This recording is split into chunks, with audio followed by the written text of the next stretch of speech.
Hola gente, ¿cómo están? Bienvenidos una vez más al canal Libros y Más Libros. Yo soy Eugenia y hoy vengo a hablarles de los libros que leí en el mes de noviembre. Este mes leí un total de 6 libros y abandoné uno, así que bueno, voy a empezar hablándoles un poco del abandono, que la verdad que es un libro que no esperaba abandonar, es un libro al que le tenía muchísimas expectativas y en cierta manera como que me decepcioné un poco a mí misma al dejarlo de lado, pero por el momento lo tengo en pausa y no sé si en algún momento lo voy a retomar.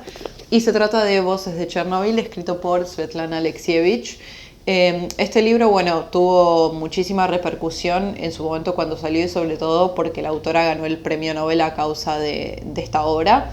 Y bueno, obviamente nos cuenta la crónica de lo que sucedió cuando explotó el reactor nuclear en Chernobyl, que bueno, fue un accidente que tuvo y tiene repercusiones hasta el día de hoy incluso porque la radiación que eso generó es algo que fue silenciosamente afectando a toda la población alrededor del área y también muchísimo más, de una forma muchísimo más extensa. Incluso se ha dicho que esta radiación ha llegado al continente de América, por ejemplo. Tengo que decir que esta obra creo que es de una importancia increíble y que además está escrita de una manera magnífica porque Svetlana Alexievich tiene una manera muy particular de entrevistar a la gente. Realmente yo creo que es una crónica de lo que fue pasando porque de una manera exhaustiva ella ve desde todos los puntos de vista posibles cómo afectó a diferentes personas. Ella entrevista a todo tipo de gente que se ha visto afectada por esta tragedia, ya sea desde, no sé, personas que todavía viven en el área prohibida, que es la zona que todavía tiene mayor radiación, por ejemplo.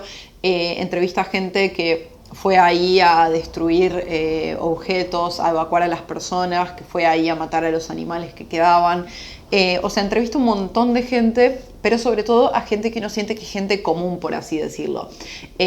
A los soldados rasos, a la gente que vivía ahí. No personas importantes, no eminencias, sino como a la gente que simplemente vivía en esa zona y que de repente le empiezan a decir que tiene que evacuar porque hay como una especie de monstruo invisible que los está atacando. Además ella tiene esta técnica de que va a entrevistar a la gente muchísimas veces a lo largo de mucho tiempo porque tiene la teoría de que de esa manera la gente se abre y cuenta más cosas. Y bueno, creo que eso se nota mucho, que realmente sí funciona. Y además el título del libro, Voces de Chernobyl, creo que aplica perfectamente porque realmente lo que uno siente son las voces de esas personas y como si te lo estuvieran contando directamente. Y la presencia del autor es muy invisible. Ella lo único que hace es como ser una intermediaria y transmitir lo que esta gente tiene para decir, pero realmente se siente como si uno le estuvieran contando directamente de primera mano estas experiencias. Bueno, entonces ahora llegamos a la pregunta de por qué lo abandoné si es un libro tan bueno y tan importante. Y la realidad es que es un libro muy duro, es un libro durísimo. Creo que la tragedia de Chernobyl... esta autora acierta mucho en explicar que es una tragedia que hasta ahora no ha tenido catarsis, es una tragedia que el ser humano todavía no puede explicarse qué fue lo que pasó y como que no podemos procesarlo. Y bueno, muchísimo más obviamente para la gente que lo vivió en carne propia. ¿Qué es eso? ¿Qué es, por ejemplo, no sé, una tragedia como una guerra, como un desastre natural? Ese tipo de cosas creo que el ser humano tiene ciertas herramientas como para procesarlo y para entenderlo, a pesar de que son tragedias horribles. Pero esto como de que sea algo que no se puede ver, que no se puede tocar, que no se puede sentir y que de repente te destruye el cuerpo prácticamente por adentro, que eso de no poder entender como que tenés que dejar tu casa porque todos los objetos están llenos de radiación, que tus mascotas ahora tienen radiación, que tenés que abandonar la casa o la ciudad donde viviste toda tu vida. Ese tipo de cosas creo que es algo incomprensible al punto de que por eso nos cuesta mucho entenderlo. Y bueno, la verdad que todo el libro es así, todo el libro son historias desgarradoras de gente que se vio afectada por esto.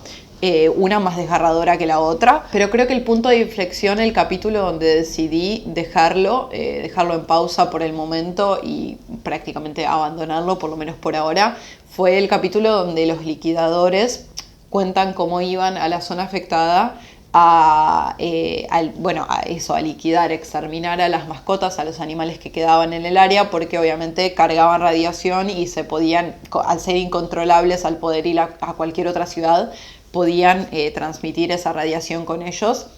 Entonces, bueno, ellos tenían que ir y hacer eso. Y bueno, y yo la verdad que mi límite siempre suele ser el sufrimiento animal. Es como que, sobre todo cuando ese sufrimiento animal es por culpa de la humanidad, digamos, por algo que hicimos nosotros. Obviamente ese reactor nuclear no hubiera estado si la humanidad no existiera. Y bueno, ya después de ese capítulo decidí dejarlo en pausa y nunca más lo retomé. Además, no sé, era como que después de cada capítulo me dejaba una sensación muy de tristeza, de depresión, no sé, no... Que obviamente es lo que debe causar, porque este libro es muy trágico y es algo que pasó, pero yo la verdad que no me sentí capaz de seguir leyéndolo. Y bueno, después de ese capítulo de los animales fue como que no, ya está. Pero realmente entiendo el valor de esta obra. Además, cada una de las historias se quedó conmigo y es como que podría contarles ahora cada una de las historias que leí, porque hasta ese punto te marcan. Pero bueno, es un libro que definitivamente no creo que sea para cualquiera, creo que es un libro muy duro. Y bueno, espero poder terminarlo en algún momento, pero la verdad que llegué al punto en el que incluso como que tengo un instinto medio pavloviano cuando veo como cuando veo incluso la portada del libro, como que ya me agarra tipo de depresión y no lo quiero ver. Así que no sé si en algún momento seré capaz de retomarlo, pero bueno, por el momento está en pausa hasta, bueno, de manera indefinida. El primer libro que sí terminé este mes fue The Undomestic Goddess, o creo que lo han traducido como La Reina de la Casa, de Sophie Kinsella. Bueno, obviamente después del chasco con voces de Chernobyl y después de haber leído libros como El Secreto y eso, necesitaba un libro bien ligero con el que no tuviera que pensar que usar mis neuronas, que fuera algo puramente de entretenimiento. Y la verdad que creo que este fue el libro perfecto. Había escuchado hablar de este libro por primera vez en el canal de Mir, pero de todas maneras esta autora es súper mega conocida, es una autora inglesa que sus libros son muy populares y venden mucho. Y bueno, la verdad que creo que fue el libro perfecto para eso, para lo que yo necesitaba. Nos cuenta la historia de Samantha, que ya desde la primera página nos damos cuenta que es una adicta al trabajo. Ella es una abogada en una firma súper importante de Inglaterra. Y bueno, nada, eso, ella no puede parar de trabajar, no trabaja para vivir, sino que vive para trabajar, todo el tiempo está pensando en el trabajo, no tiene ni un minuto para su vida personal, para esparcimiento, para ocio, sino que todo es eso, trabajo, trabajo, trabajo. Además ella es muy perfeccionista, siempre tiene que ser la mejor en lo que hace, siempre tiene que tratar de superarse ella misma, pero bueno, por circunstancias particulares, ella va a cometer un error en el trabajo que va a llevar a que la despidan. Obviamente esto le genera un trauma muy grande, porque para ella el trabajo era absolutamente todo en su vida. Y bueno, una cosa va llevando a la otra y por ciertas cosas bastante curiosas y graciosas va a terminar trabajando como empleada doméstica en la casa de una pareja bastante adinerada en la zona más rural de Inglaterra. Bueno, obviamente esta situación que se plantea ya es súper descabellada y las cosas que van a ir pasando son todavía más... tiene momentos muy graciosos donde te reís muchísimo porque obviamente ella es una persona que no tiene la menor idea de tareas domésticas, de cocinar y va a tener que empezar a hacer todas esas tareas en su nuevo trabajo. Es un libro súper enternecedor, muy gracioso, que tiene situaciones muy tiernas y también que te hacen reír un montón. A mí me hizo acordar mucho esas películas de domingo de las 4 de la tarde, donde la verdad que todo es puro entretenimiento y uno sabe que no es que le está dejando una enseñanza, pero que es un libro muy entretenido, muy gracioso, que te va a hacer pasar un buen rato y eso lo cumple bastante bien. Yo tenía un poco de miedo al leer este libro de que fuera una novela romántica al uso, digamos, bastante romántica, pastelosa y mostrando relaciones tóxicas, pero la verdad que por ese lado me sorprendió para bien, porque bueno, hay una relación romántica de por medio, tampoco hay que pedirle peras al olmo, esta es una comedia romántica, pero me pareció que estaba bien manejada, o sea, no era el foco principal de la novela, sino que el foco principal de la novela es Samantha y cómo ella va evolucionando y va creciendo a raíz de esta situación inesperada que le pasa y que prácticamente hace que su vida dé un giro de 180 grados. Y me gustó también como que ella encuentra ese interés amoroso, pero porque ella se está encontrando a sí misma. Entonces como que eso es un resultado de que ella esté cambiando por dentro y se esté convirtiendo en una mejor persona. Y no es que simplemente llegue un príncipe azul y que le cambia la vida y que hace todo por ella y que la rescata, sino que al contrario, ella por su trabajo personal y por, digamos, toda esa introspección que tiene que hacer después de ese evento que le pasa, que bueno, que es perder su trabajo, ahí empieza a evolucionar, a convertirse en mejor persona y a raíz de eso es como que se abre a conocer a su interés amoroso de la novela. Así que bueno, nada, es un libro muy ligero, muy entretenido, que les recomiendo si es lo que necesitan en este momento, y yo le di 4 de 5 estrellas en Goodreads. El siguiente libro que terminé este mes fue una novela cortita que había visto recomendada también en el canal de Emir. Pareciera como que este video está auspiciado por Emir, pero bueno, justo se dio la casualidad de que leí un par de libros recomendados por él. Y se trata de Los vecinos mueren en las novelas de Sergio Aguirre. Es una novela que está catalogada como juvenil, pero yo creo que se puede disfrutar a cualquier edad. Es una especie de novela negra, psicológica, por así decirlo, escrita por Sergio Aguirre, que es un escritor argentino. No les quiero contar mucho porque es una novela súper cortita, tiene creo que 120 páginas, además es la típica edición con letra enorme, así que prácticamente se puede leer en una tarde. Nos cuenta la historia de un escritor que vive en Inglaterra y que se va a vivir con su esposa a una zona más rural, donde los vecinos más cercanos están bastante lejos, digamos. Bueno, y él siempre tiene como costumbre ir a visitar a sus vecinos cuando se muda a un lugar nuevo, a presentarse, a hacer sociales. Y bueno, en este caso va a ir a la casa de la vecina más cercana, que es una anciana. Bueno, él se va a presentar solo porque su mujer inesperadamente tiene que viajar a Londres. Y ahí se va a empezar a dar una situación bastante extraña y bastante tensa, donde ambos van a empezar a contarse historias un poco creepy, un poco inquietantes, y después el autor va a empezar a poner en duda qué tan ciertas son estas historias que se cuentan el uno al otro. Es una novela muy entretenida, que también engancha un montón. Yo no me vi venir ese giro final tampoco, creo que tiene unas vueltas bastante inesperadas. El único pero que yo le pondría a este libro, que fue un detalle que no me terminó de gustar, es el tema de que el autor haya decidido ambientar la novela en Inglaterra.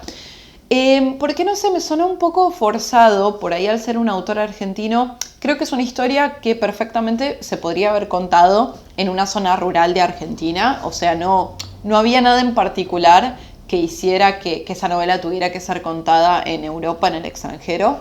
Y me parece como que se nota un poco forzado también el tema del lenguaje que usa el autor. Me parece que hubiera sido mucho más ameno y mucho más natural si lo hubiera ambientado en Argentina y lo hubiera hecho como aplicando las costumbres, los paisajes, la manera de hablar de acá. Creo que se hubiera hecho como más fluido, así que eso fue por ahí el puntito que no me gustó.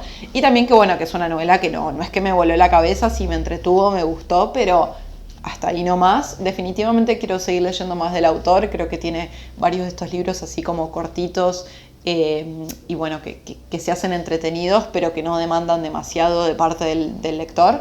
Así que bueno, probablemente siga leyendo más de él, y a este libro le di 3 de 5 estrellas en Goodreads. El siguiente libro que terminé este mes fue Entrevista con el vampiro, de Anne Rice. Este libro es obviamente súper mega conocido, es la primera entrega de la saga de las crónicas vampíricas de la autora.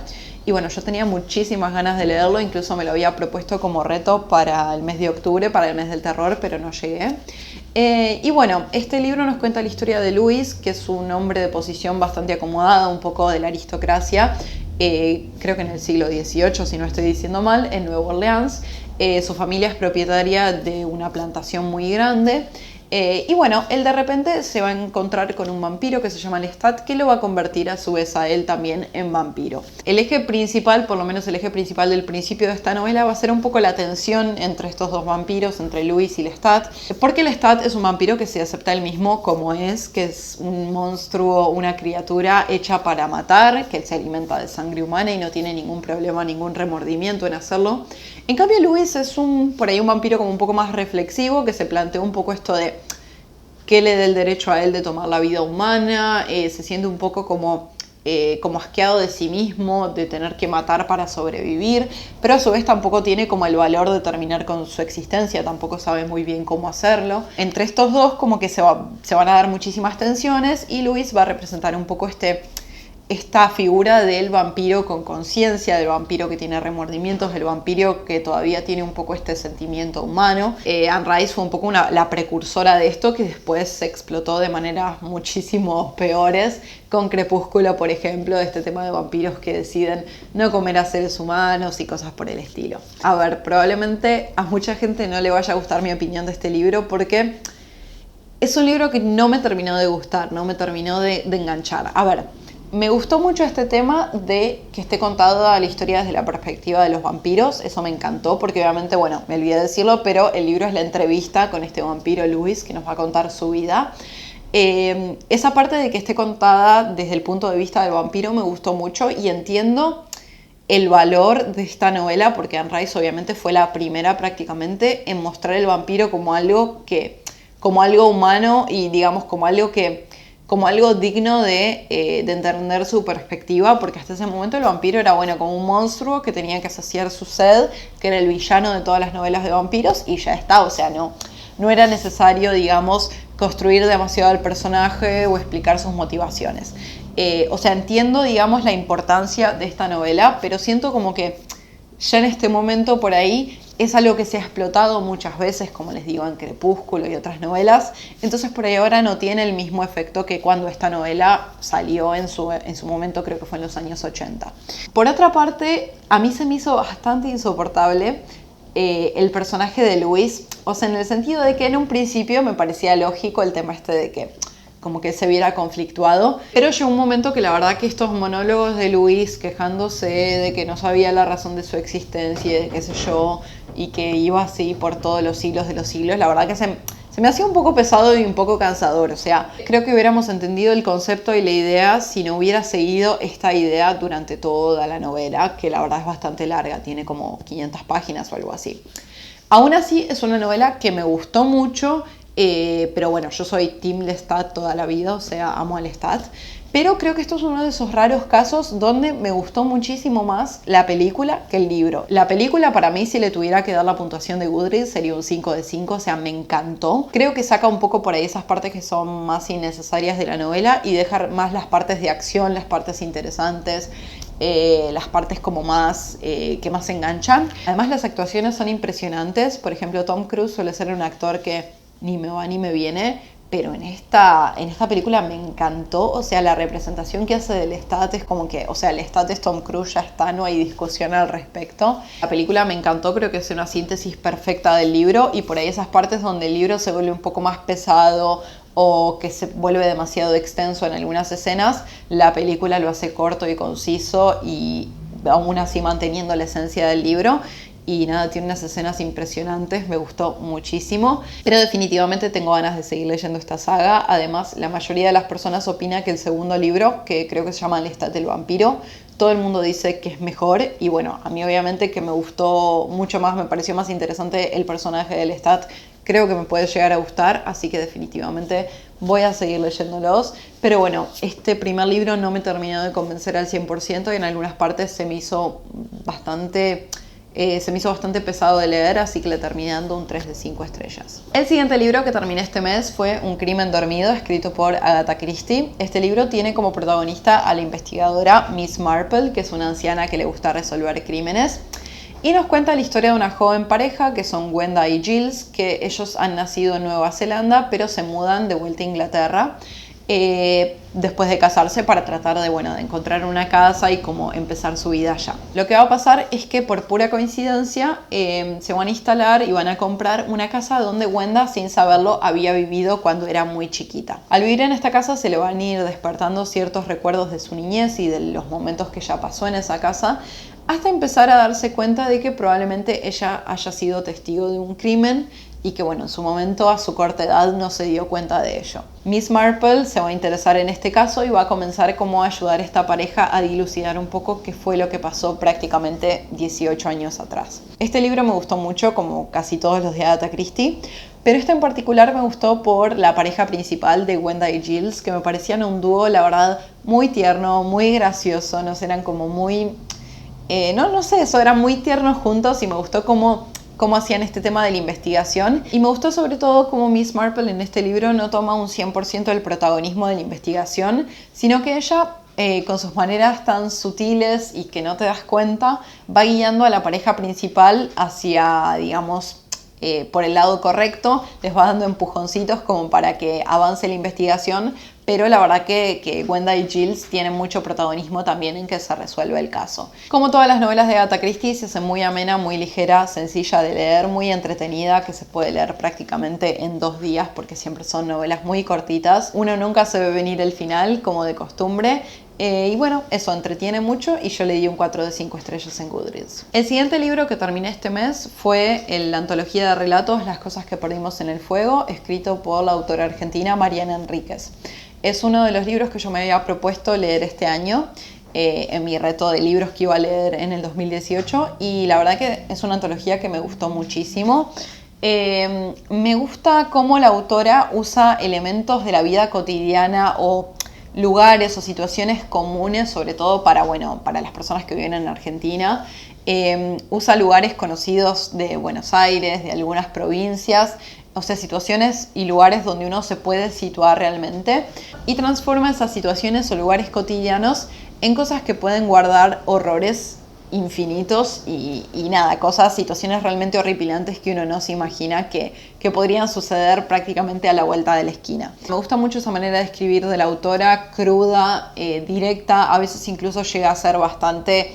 tiene elementos como de gore o de esa cosa así medio sangrienta, medio grotesca. Son relatos donde se mezcla lo grotesco, lo cotidiano, el horror y las cosas del día a día. Son relatos muy impactantes que te dejan pensando y justamente por esa razón no está bueno leer varios juntos, sino que me parece mejor la idea de irlos espaciando. La mayoría de ellos tienen finales abiertos, entonces deja mucho a la imaginación del lector.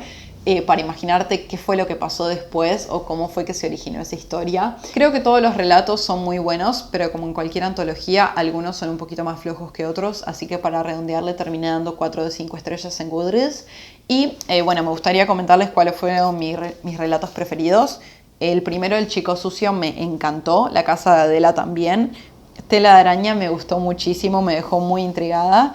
Y bueno, el relato final, Las cosas que perdimos en el fuego, que es el que da nombre a la antología, también me gustó muchísimo. Así que les recomiendo este libro y yo definitivamente planeo seguir leyendo más títulos de la autora. El último libro que terminé este mes, que fue definitivamente el preferido y que fue el único que se llevó las 5 estrellas, fue Expiación o Atonement de Ian McEwan. Este también era uno de esos 10 libros que yo me había propuesto leer este año y es un libro que, nada, me encantó. Me rompió el corazón. Definitivamente le voy a hacer una reseña aparte porque es un libro que me impactó muchísimo, que no puedo dejar de pensar en él. Así que no me voy a explayar demasiado al respecto. Pero nada, decirles que es un libro que me fascinó, que la pluma de Ian McEwan es exquisita, es realmente... Tiene un uso del vocabulario, del lenguaje, de diferentes estilos narrativos que es impresionante. Tiene un dominio de la pluma que yo he visto muy pocas veces. Es una historia que me dejó pensando, que no puedo dejar de darle vueltas. Tengo ganas también de ver la película para después hacer la reseña como bien completa. Pero nada, eso es una historia que toca temas muy sensibles y todo contado de una manera tan elegante, tan exquisita, que nada, se disfruta un montón. Tiene algunas partes por ahí que son un poco más pesadas que otras, pero bueno, ya les voy a contar más al respecto en la reseña, pero eso, se llevó las 5 estrellas y definitivamente está como candidato para uno de los mejores libros del año. Esas fueron todas las lecturas que hice este mes. Como siempre me gustaría que me dejen en comentarios qué estuvieron leyendo ustedes, si leyeron alguno de los libros que mencioné y qué les parecieron. Y ya nos vemos la semana que viene con otro video.